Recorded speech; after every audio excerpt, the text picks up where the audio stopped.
अरे जेल का बजट तो बढ़ा दीजिए। 5 करोड़ केसेस पेंडिंग है इस देश के अंदर। मुसलमानों से भेदभाव, सिखों से भेदभाव, ईसाइयों से भेदभाव, दलितों से भेदभाव, पिछड़ों से भेदभाव और अब राज्यों से भेदभाव। नमस्कार, पंजाब केसरी.com देख रहे हैं आप और मैं हूं आपके साथ विनीत मंडराई। संसद के दोनों सदनों लोकसभा और राज्यसभा में बजट पर गुरुवार को चर्चा जारी रही। इस दौरान आम आदमी पार्टी के राज्यसभा सांसद संजय सिंह ने मोदी सरकार पर जमकर हमला किया। उन्होंने कहा कि बजट में आम लोगों के लिए कुछ भी नहीं है। संजय सिंह ने कहा कि अब मोदी सरकार में एक ही योजना बाकी है, वो योजना है इस देश के नौजवानों को कटोरा बांटा जाएगा। भीख मांगो योजना आपने कहा 5वीं बड़ी अर्थव्यवस्था है, इसका लाभ किसे मिल रहा है? वो है आपके चंद उद्योगपति, रेहड़ी पटरी वालों के लिए कुछ नहीं है। वहीं संजय सिंह ने जेल बजट को लेकर भी बड़ी बात कह दी।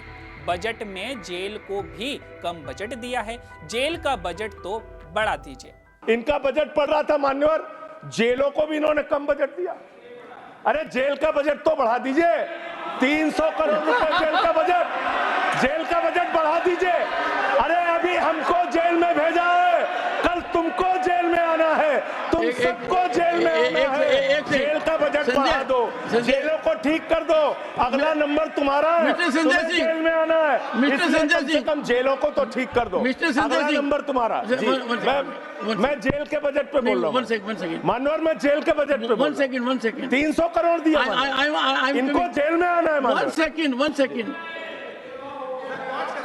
सदन के नेताजी से मैं अनुरोध करूंगा कि ये बहुत मार्मिक अपील है जेल का बजट बढ़ाने के लिए, और इस पर आप गौर फरमाइए। धन्यवाद सर, धन्यवाद सर। ठीक है ना, धन्यवाद सर। एक पृष्ठभूमि भी है मान्यवर, इसका ध्यान रखा जाएगा। अध्यक्ष महोदय, इन्होंने न्यायपालिकाओं के लिए जो बजट रखा वो नाकाफी है। 5 करोड़ केसेस पेंडिंग है इस देश के अंदर और 6 लाख लोगों को पूरे देश में जेलों में रखा गया है, जिसमें करीब 76% अंडर ट्रायल है। इसका मतलब आपका मकसद न्याय दिलाना नहीं है, आपका मकसद किसी मामले की सच्चाई तक पहुंचना नहीं है, आपका मकसद है पकड़ पकड़ के एक एक व्यक्ति को जेल में डालना।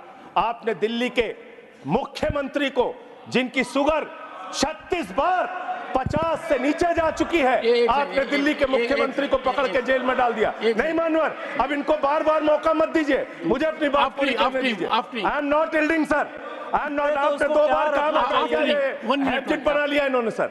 दिल्ली के मुख्यमंत्री को सर इन्होंने पकड़ के जेल में डाल के रखा, दिल्ली के शिक्षा मंत्री को इन्होंने 2 साल से जेल में रखा, दिल्ली के स्वास्थ्य मंत्री को इन्होंने 2 साल से जेल में रखा।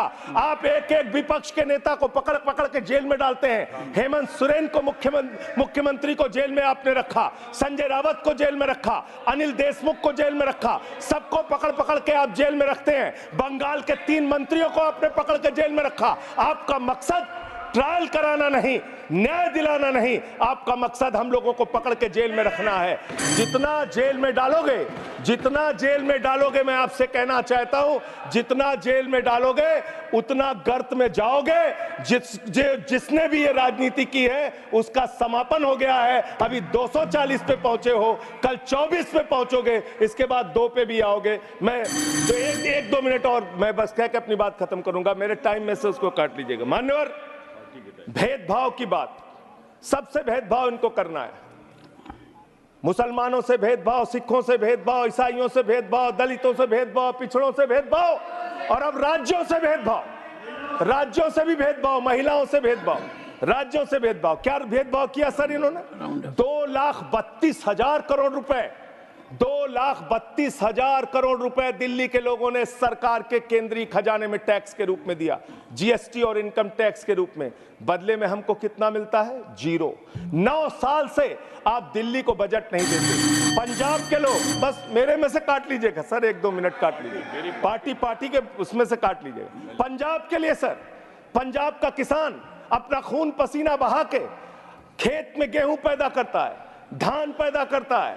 आपने 8,000 करोड़ रुपए पंजाब के विकास का पैसा रोक रखा है, विपक्ष के राज्यों का पैसा आपने रोक रखा है। ये भेदभाव क्यों कर रहे हैं आप? आप क्यों कर रहे हैं? आप लिखते हैं राज्यों के विकास से देश का विकास है। ये आप राज्यों का विकास कर रहे हैं।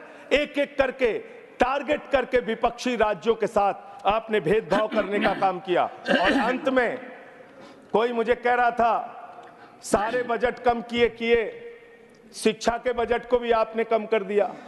मैंने इन लोगों से कहा शिक्षा से इनका कोई लेना देना नहीं है, शिक्षा से इनका कोई लेना देना नहीं। मान्यवर, क्यों लेना देना नहीं है? क्योंकि दिल्ली विश्वविद्यालय में मनुस्मृति पढ़ाने जा रहे हैं ये लोग।